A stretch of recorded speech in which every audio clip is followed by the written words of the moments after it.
Hi guys, I'm going to do some half-life problems. So the first thing you need to know about half-life, I guess we should go over, is so an isotope is just an atom, like carbon, but it has different numbers of nuclei. So like there's the regular one. I think those are like the three main isotopes or something.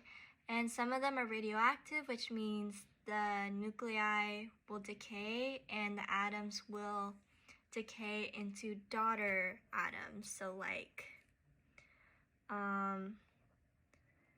so if this is the nucleus, either part of it will like break off to make it a new atom with like different properties, or just like one, what is it called? Neutron will break off. Yeah. And then here's the problem from the midterm. I saw that there's a different one, but I'll do that if you guys want me to. In the radioactive decay of an isotope with a half-life of 50 years, what percentage of the original parent isotope is left after 100 years? So a half-life just means the average amount of time it takes for a parent atom to decay into a daughter atom. So at the start, we're at 0 half-lives. This is like right when, for example, if an animal dies, here's 0 when it dies. And here's the original atoms that will go here. And then over here, I'll write parent atoms and then daughter. This is what the parent will decay into.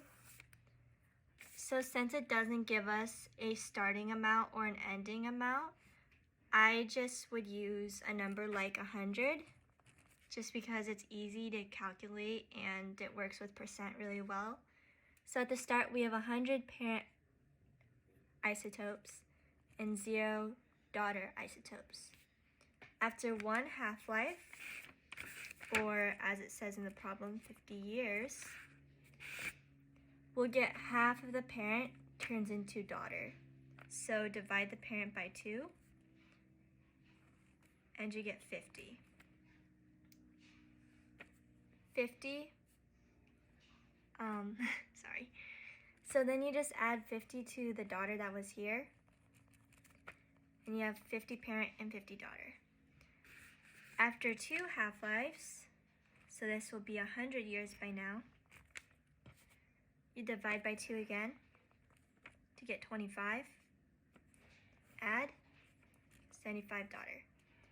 It's asking what percentage of the original parent isotope is left after 100 years. So we have 25 parent is left, and 25 out of 100 is just 25%. So that's the answer to that problem. I hope that made sense, but I'll do some more.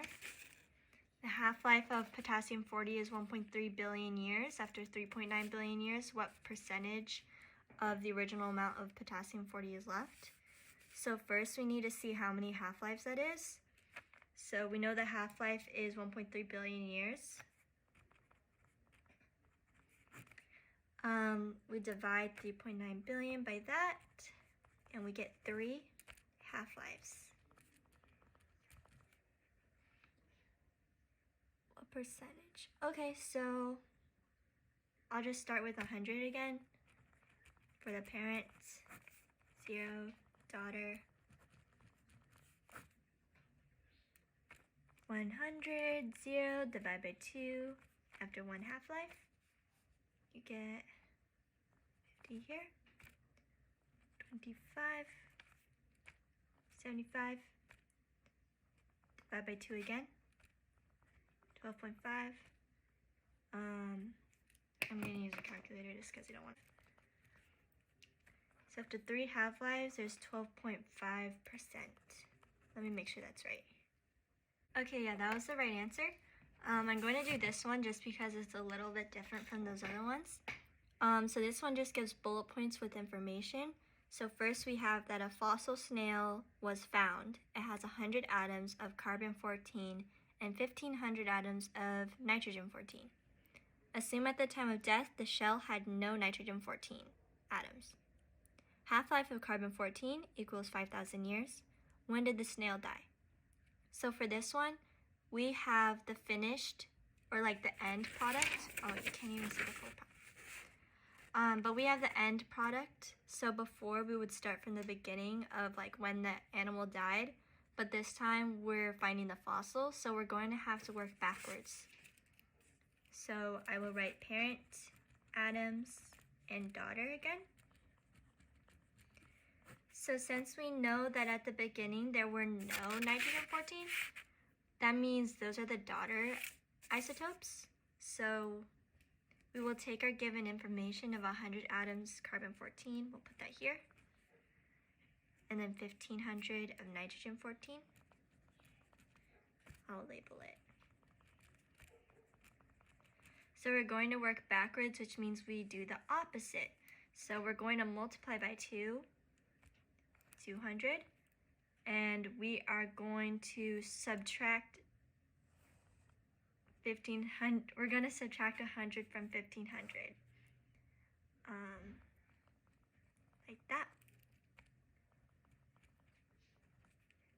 Times 2, 400. Subtract 200 from 1,400, we get 1,200. Times 2, we get 800. Subtract 400 from 1,200, that is 800. Times 2, 1,600. 800 minus 800, that is 0. Okay, so we got to the point where there were no nitrogen-14, which is where we're at the point when the animal died. So now we can start calculating the half-lives. So we'll start from 0 when it died and go down 1, 2, 3, 4. So we can see 4 half-lives passed before we found the fossil snail. And it says that a half-life is 5,000 years. So we just multiply 5,000 by 4, since that's the number of half-lives that passed. We get 20,000 years since the snail died. Or since the problem is saying when did the snail die? 20,000 years ago. Okay, we measured 10 milligrams of radioactive parent isotope and 70 milligrams of daughter product. The half-life of the radioactive parent is 4 million years. Assuming there is no daughter product when the mineral formed, how old is this mineral?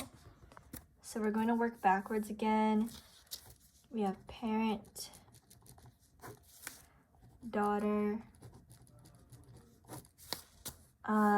So it gave us 10 milligrams parent and 70 milligrams daughter. Sorry, I'm not really looking.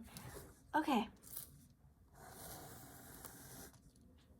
We're going to times 2, 20, subtract 60, times 2, 40, subtract 40, times 2, 80, subtract 0, 0, 1, 2, 3. 3 half-lives have passed. It said 1 half-life is 4 million years. So 4 million times 3 equals 12 million. Hope that helps.